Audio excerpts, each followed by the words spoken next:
გადაფასებები ბუნებრივია მოხდა ბევრი. რა თქმა უნდა. ძალიან ბევრი რამე ვინანე, რა თქმა უნდა. სხვანაირი ცხოვრება მექნებოდა ის პერიოდი რო არ მქონოდა, როდესაც მე ვკაიფობდი. ბევრი რამე მაქვს დაკარგული. ნარკოტიკის გამო. ნარკოტიკის გამო, იმიტომ რომ ცირა იმ პერიოდში აი არაფერი არ მაინტერესებდა, ოღონდ მივსულიყავი და გამეკეთებინა, всё. აი ბევრი კონცერტი გამიცდენია, რაღაც ჩემი კოლეგების რაღაც დაუპატიჟები ვართ ძალიან კაი ადგილზე, მე გაქცეულ ვარ სახში, რომ აი არ მინდა ოღონდ წავიდე და ნუ აი ძალიან ბევრი რამე მაქვს. ნარკოტიკების საყიდელად ფულიც არის საჭირო. პირადი ნივთები გაგიყიდიან? არასდროს არ გამიყიდე, იმიტომ რომ ხა მე ჯერ ერთი კონცერტებიდან, მაშინ კონცერტები ტარდებოდა და მოგეხსენება რომ ხა მე არ ვიყავი მე-10 და მე-15 მომღერალი და მქონდა ნორმალური ანაზღაურება ყოველთვის. გარდა მაგისა მე კიდევ მუშაობდი. ბალების აღება იყო? მქონდა ფული. ბევრი ამბობს ხოლმე რომ იტყუებიან ნარკომანები და შესაბამისად ესე მოაქვთ ფული ახლობლებისგან, რომლებსაც მე კარგავ. მე არ მქონდა ეგ გასაჭირი რომ ვიღაცისთვის აი კი ვიღაცისგან მისესხია ფული, კაზინოში დავდიოდი. მიიღო პერიოდი რომ აი ავადმყოფურად ვიყავი, რომ ბნელდებოდა ერთ წული მქონდა, გავარდნილიყავი კაზინოში. და უცებ ახლა სახში არ მინდა მოუბრუნდე რომ ფული ავიღო, დამირეკი აჩკო მეფარიძეს და ჩქარა ახლა გადმომიგდე ფული მოვალ შენთან. მეჩხუბებოდა ხოლმე ყოველთვის. იცოდა სადაც მეკონდა. კი, რა თქმა უნდა, რომ კაზინოში დავდიოდი, იცოდა ღამის 2 საათზე რომ დაურეკავ და მოვთხოვ ფულს, ახლა ხდებოდა. ან შეიძლება იცი ფიქრა, რომ შეიძლება ნარკოტიკი. წამალი იცი რა, ვერ მომჩნევდა ვერავინ, მე რო кайფობდი. მართლა? მე არ მეძინებოდა არასოდეს, ვიყავი აბსოლუტურად ყოველთვის ადეკვატური, არ ვიფხანდი, როგორც იფხანენ, ვიყავ ჩვეულებრივი. და ძალიან ბევრი ჩემი გამოსვლის მერე, აი უახლოეს ჩემი მეგობრები, ხო? ძალიან ბევრმა თქვა, რომ როგორ ვერ გამჩნევდითო უბრალოდ. ну კი მომჩნევდა მაია ჯაბუა, ლიზა ბაგრატიონი სულ აი მწეწავდნენ ხოლმე და მეჩხუბებოდნენ და ხა მაგათთან ყოველდღიური შეხება მქონდა ლელა და რაღაც, მაგრამ აი ვინც ყოველდღე არ მხედავდა, ხო ისინი ვერ მომჩნევდნენ. თუმცა ამ ნარკოტიკების გამო ბევრი ადამიანი იკარგება. და ობიექტურად, იმიტომ რომ აღარ სუთლო რაღაცა პრობლემები.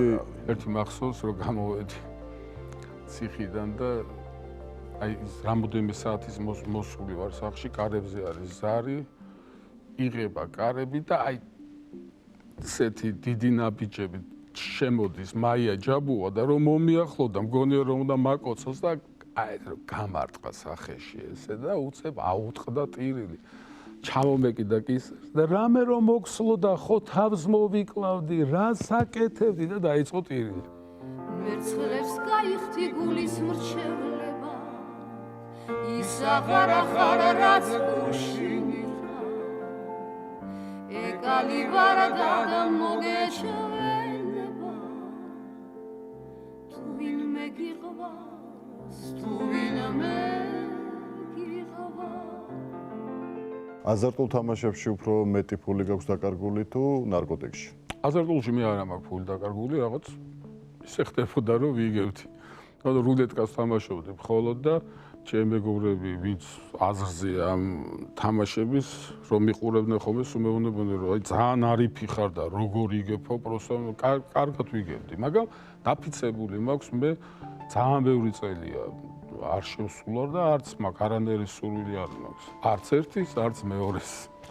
ნარკოტიკი როგორ შემოვიდა თქვენ ცხოვრებაში? ვინ გაგასინჯათ? ბათუმში ჩავედი, მაშინ იყო აი ეს თურქეთი ახალი გახსნილი იყო მოკლედ რა და გამაგზავნეს ერთ-ერთ გოგონასთან, ვინც აკეთებდა ვიზებს. ჩახვალო და ის აგეხმარებაო რა და ჩავედი მოკლედ. მივედი ამასთან სახში, ესეც სიმპათიური გოგონა იყო. მოგე დარჩიო ჩემთან და ხვალე პასპორტსო, ნუ წაიღო საკონსულში ხვალე იქნება და რომ დაბრუნდა საკონსულო და რაღაცის სუნი მესმის რაღაცებს ხარშავდა და კი მივხვდი, არ გასინჯული არ მქონდა არასოდეს. და მითხრა ხო არ გინდაო შენცო და შემწვა რომ მეთქვა რომ არ მინდა. და გავიგეთ. ეს პირველად. ერთი შეკითხვა მინდა დაგისვა, რომელზეც დარწმუნებული ვარ, ნაფიქრი გექნება. რომ არა ციხე, ნარკოდამოკიდებულებას თავს დააღწევდით? ვერ გეტყვი. გიფიქრიათ ამაზე? კი, გიფიქრია რა თქმა უნდა. ციხე დამეხმარა მაგაში. ეხა ბევრი ატეხავს ამ იმას ჩემს პასუხზე, რომ აი, ხო ხედავ, გადაგაგდებინა. მაგრამ მე სხვა რამემ გადამაგდებინა, მე გადამაგდებინა სირცხვილ.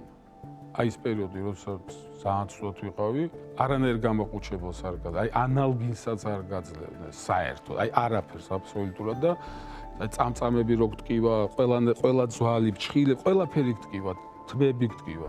ისეთი ის არის საშინელება ეს. ნუ შემზიზღდა მე დღეს ტელევიზორში რო დავინახავ თქვათ მაგ სიტუაციას მაპატიოს მაყურებელმა და მეწყება გულისრევა.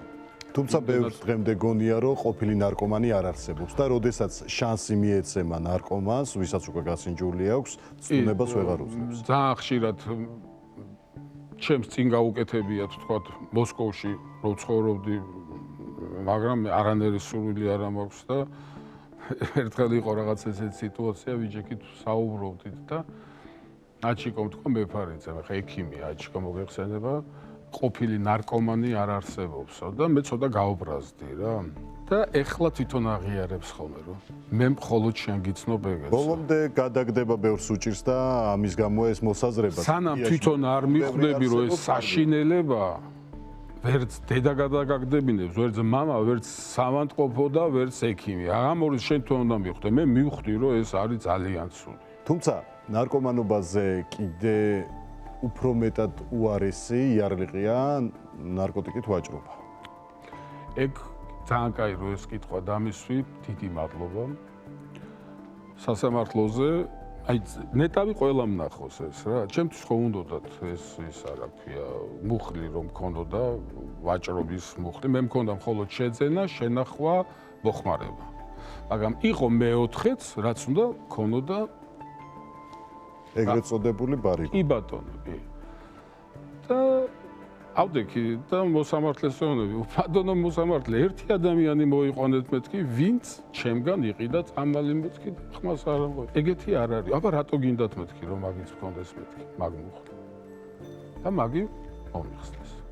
თორე უნდა მქონოდა. და იქნებოდა ბევრად. და როგორ ფიქრობ ეხა ვერ მომიყვანდნენ, რამე რო ყოფილიყო?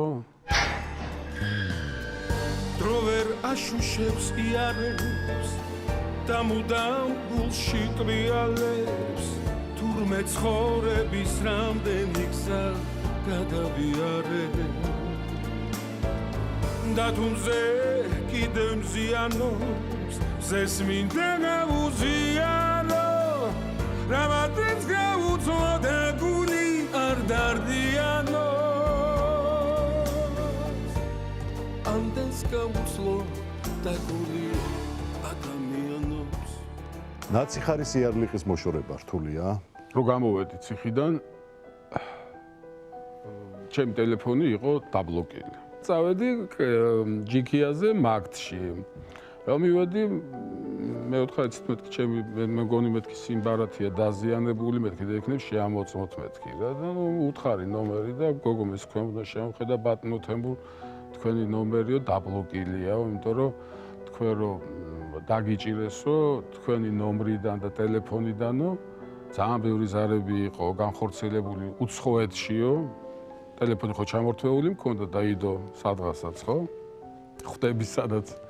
და ცოტა გული დამწყდა რა, რომ აღარ იყო რა ეს ჩემი ნომერი მოკლედ და ამ გოგომ ერთი წამბიო რაღაც დარეკა და აუ რა კაია ეხლავე ამოვალო მოკლედ აირბინა ზემოთ ოფისიდან და ჩამოიტანა ჩემი სიმბარათი, ოღონდ ახალი. გამინულეს საერთოდ ეს ვალი რაც იყო, რომ იცოდნენ რომ ჩემი ნალაპარაკები არის. წამოვედი ახლა სალონში. რომ მოვიჭრა რაღაც და შევედი ყველა მეტაკამ კოცნიან რაღაც ჩემ ყოფილ სალონს სადაც დავდიოდი. რეკავს ტელეფონი მენეჯერი იღებს ხოლმე და კი გავიგე და უკვე აქ არის და ხელიც მოვკიდეთო. ჩემზე იყო ლაპარაკი, გაიგეთო თათარაშვილი გამოუშვესო. ჩნდები ტაქსში, მივდივარ აბანოში, რომ გავსუფთავდე. და მაშინ ისეთი რაციები იყო ეს. და ტაქსის ხოლმე არაფერი არ მითხრა, ბოს ჩავჯექი ეს აიღო და უცებ იცით ვინ მიზის მანქანაში და ახლა ვფიქრობ, აუ რო თქვას ეს მორფინისტი რაღაც აი ყველაფერი რომ თავში დაირბენს მოკლედ და თემური თათარაშვილი და მოგვიკითხე და რაღაცა ჯიკარი მიყვანა ფული არ გამოყარდა. მივედი გულოსაბანოში. რა ფული თემოჯა? აი ასეთმა მიდგომამ გამომიყარა. თემო, იმიტომ რომ რეაბილიტირება უჭირთ ხოლმე ციხის მერე საზოგადოებასთან, როგორც მინიმუმ და მერე უკვე თუ მithumetes კარიერა წარმატებულია და ახალი ნაბიჯების გადადგმა უნდათ. ერთი ისეთი ისიც მახსოვს, აი ახალი გამოსული ვარ და მაღაზიაში შევდივარ, რიგი დგას და რაღაცა ვკითხე გამყიდველს და ქალბატონი დგას ჩემს წინ და თუ არ ვწდები ეს თათარაშვილის ხმა უნდა იყოს და შემომიტრიალდა და აი ხო ხმაზე გიცანითო რომ დაილაპარაკეთ.